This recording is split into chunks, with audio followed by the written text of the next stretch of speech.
Oh my gosh, I used to grow up in libraries. When I was a little kid, I pretty much sat in a library every afternoon after school. And I just have really great memories of sitting among the stacks and reading Sweet Valley High and Redwall and Margaret Henry. Those were some of my favorites.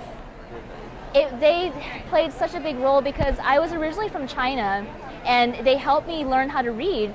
And I didn't have to spend a lot of money on a lot of books because I was a kid. I didn't have a lot of spending money, so it was great to be able to just sit at the library and just go through all of these amazing books. So it played a huge impact on developing my love of reading and learning.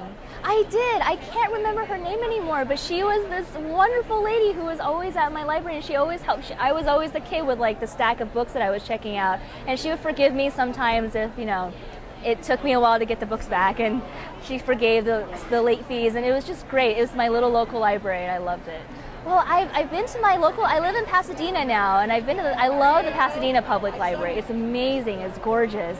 And I've been there a couple of times for some interviews now that I'm a writer, and it's really cool to be on the other side of the fence. And it's just such a great place to be in my community.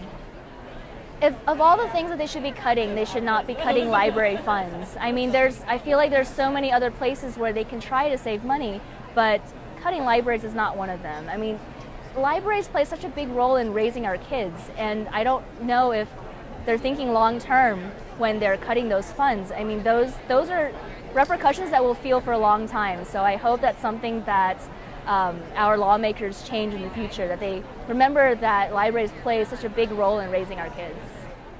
I don't really believe in book banning. I think all books have a place.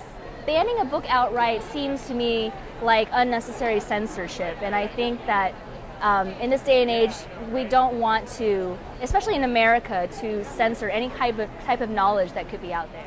Well, my latest one, I'm currently on the first draft of the last book of the Legend trilogy, so that's very exciting and challenging to wrap up.